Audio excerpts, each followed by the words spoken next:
Everyone, কেমন আছো সবাই? আশা করি সবাই খুব ভালো আছো। আমি ভালো আছি। ওয়েলকাম টু সুরিজ ব্লগ।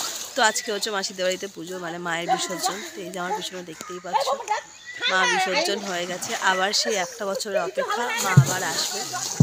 আর এই ভোরবেলা মাসিদের বাড়িতে এখানে মানে ওই যে আমার পিছনে সবাই উপরে দাঁড়িয়ে রয়েছে। মানে ঠান্ডাটা মনেই হচ্ছে না, এত ভালো লাগছে। আমার দুপাশেই পুকুর।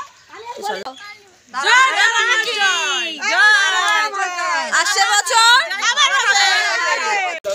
তো এই যে এখন সকালবেলা ঘুম থেকে উঠে গেছে, ঠাকুর বিসর্জন করার পর আর কেউ ঘুমায়নি। এখন এই যে সবজি হচ্ছে, দুপুরে রান্না হবে।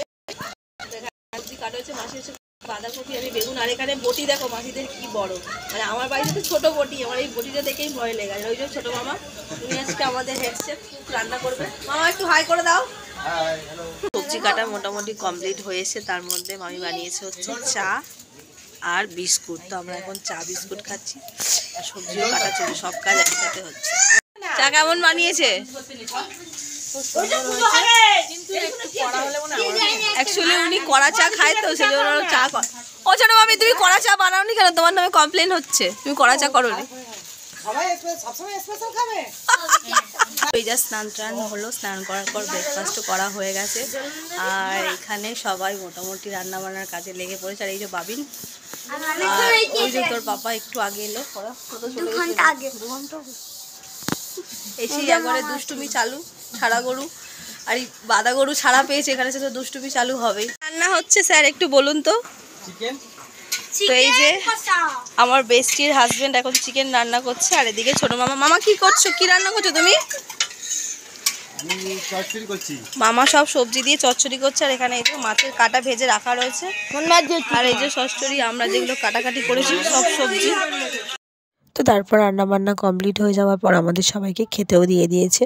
আর মোটামুটি অনেকটাই বেলা হয়ে গেছিলো, তো আমরা সবাই একসাথে খেতে বসে পড়েছিলাম। আর খাবারে ছিল হচ্ছে ভাত, ডাল, চচ্চড়ি, চিকেন, পায়েস, চাটনি। ঘড়িতে বাজছে হচ্ছে 5টা 5:30। আমরা রেডি হয়ে গেছি বাড়ি যাওয়ার জন্য, মামা বাড়ি যাওয়ার জন্য। মামা বাড়ি থেকে তারপরে বাড়ি যাবে, সবাই এখানে রেডি। ওই মামিরাও বেরিয়ে যাবে। আর এই যে মাসি, মামা দেখিয়েছি। চলো সবাইকে বাই, টাটা, আবার কিছুদিন পর দেখো। বাবিন, বড় মামি আর মিস্টার হালদার চলে গেল। এই যে বনু আর আমি দুজনে এখন হেঁটে হেঁটে যাচ্ছি, কিছুটা হেঁটে যাব। তারপরে ওখান থেকে মিস্টার হালদার আসলে আমাদেরকে নিয়ে যাবে। ফাঁকা রাস্তা, আর এই সন্ধ্যে সন্ধ্যে হচ্ছে, এখন ওয়েদারটাও বেশ ভালো লাগছে। আর ফাঁকা রাস্তা পুরো একদম। ব্যাপার ঘটেছে, মিস্টার হালদার যখন বড় মামিকে ছাড়তে যাচ্ছিল, তো 3টে বাচ্চা মিস্টার হালদারকে ধরেছে সরস্বতী পুজো চাঁদা নেবে বলে। তো উনি বলে গেছে আমি যাওয়ার সময় এসে দেবো। তো তারা আবার এখন তো চাঁদা টাদা দেওয়া কমপ্লিট। তো এবার বাড়ির দিকে যাচ্ছি। আর আমার মানে এতটাই বলতে ভালো লাগছে যে যাই হোক, মিস্টার হালদার বলে গেছিলো, অ্যাকচুয়ালি ওনার পার্সটা ডিকিতে ছিল।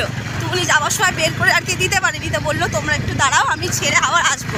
তো উনি সেটা মনে করে দিয়েছে, আর ওনারা দাঁড়িয়েও ছিল। এটা দেখে আমার খুবই ভালো লাগে। তো এই যে ভাইরা এখন সরস্বতী পুজোর চাঁদা নিচ্ছে। দাও দাও দাও। তো এই যে মিস্টার হালদার ওদেরকে কত টাকা চাঁদা দিচ্ছে ভাই? 10 টাকা।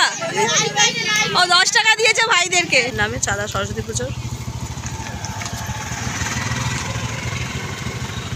আমার বাড়িতে এসেছি, একটু জাস্ট বসিও নি। তো জাস্ট কোনোরকম আর কি হুডিটা পরেছি, ব্যাগটা আবার ভালো করে গুছিয়েছি। তো এখন বাড়ির উদ্দেশ্যে বেরিয়েছি।